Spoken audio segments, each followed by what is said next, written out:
ચલો હવે જોઈએ ઉદાહરણ 2.3. એક બહુમાળી મકાનના ટોચ પરથી એક દડાને શિરોલંબ ઉર્ધ્વ દિશામાં 20 મીટર પર સેકન્ડની ઝડપથી ફેંકવામાં આવે છે. દડો જે બિંદુએથી ફેંકવામાં આવે છે તેની જમીનથી ઊંચાઈ 25 મીટર છે. તો એ દડો કેટલી ઊંચાઈએ પહોંચશે? બી દડો જમીનને અથડાય તે પહેલા કેટલો સમય લાગશે?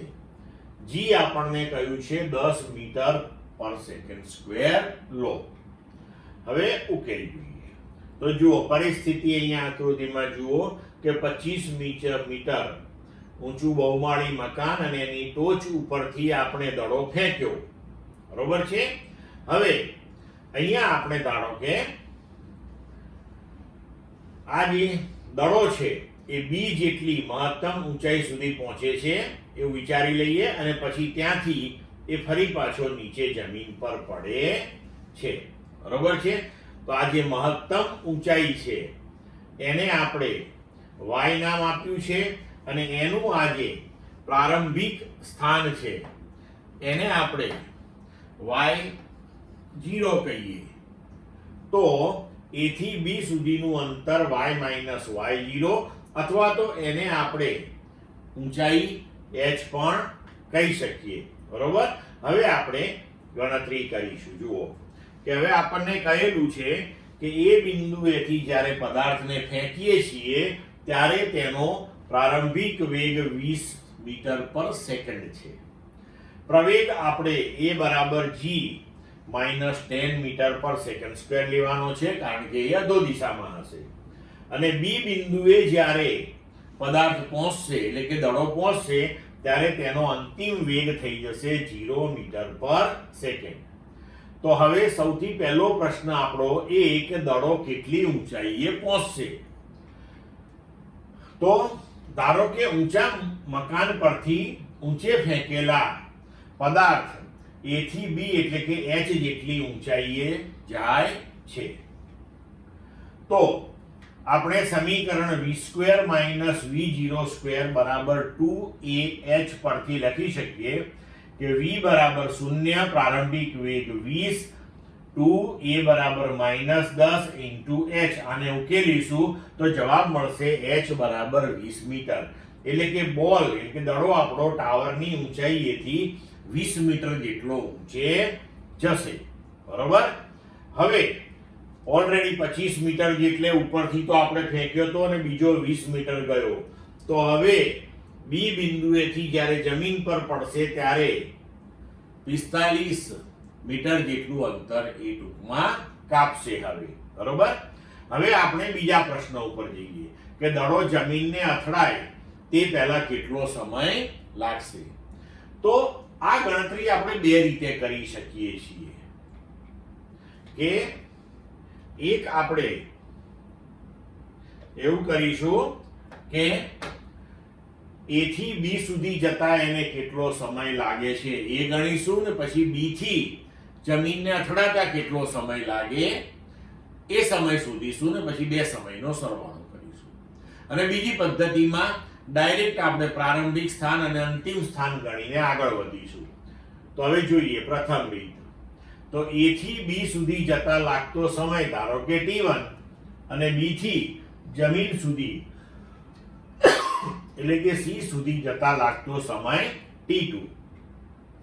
તો a થી b એટલે કે ab એ 20 સેન્ટીમીટર ઊંચાઈએ પહોંચતા લાગતો સમય અહીંયા 20 સેન્ટીમીટર નહીં સોરી 20 મીટર કરજો.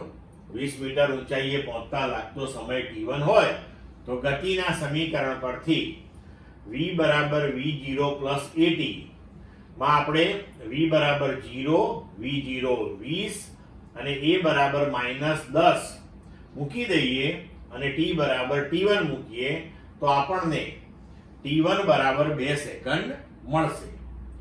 હવે આપણે અંતર bc એટલે કે b થી જમીન ઉપર તો કુલ અંતર કાપશે 20 + 25 એટલે કે 45 મીટર. આ 45 મીટરનું અંતર એ મુક્ત પતનથી કાપશે.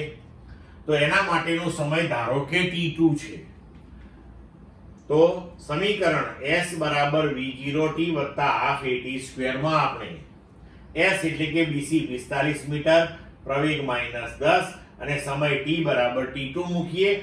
પ્રારંભિક વેગ મુક્ત પતન છે એટલે શૂન્ય થશે. તો -45 કારણ કે અડધો દિશામાં સ્થાનાંતર કર્યું છે એટલે બરાબર 0 ગુણ્યા t2 વત્તા હાફ ગુણ્યા -10 t2 સ્ક્વેર. તો હવે આપણે આને ઉકેલીશું તો t2 મળશે આપણને 3 સેકન્ડ. તો હવે કુલ ઉડ્ડયન સમય એટલે કે આપણે એ ટાવર ઉપરથી કે બહુમાળી મકાન ઉપરથી એને ફેંક્યો, એ ઉપર ગયો અને પાછો નીચે પડ્યો, તો આ દરમિયાનનો કુલ સમય t1 વત્તા t2 બરાબર થશે 2 વત્તા 3 એટલે કે 5 સેકન્ડ. આ એક પદ્ધતિ થઈ. હવે બીજી એક રીત આપણે લઈએ. તો બીજી રીતમાં આપણે પસંદ કરેલું જે ઉગમ બિંદુ છે એની સાપેક્ષે દડાની પ્રારંભિક અને અંતિમ સ્થિતિના યામોનો ઉપયોગ કરીએ. તો હવે જુઓ કે આપણું આ જે સમીકરણ છે y બરાબર y0 વત્તા v0t વત્તા હાફ at સ્ક્વેર.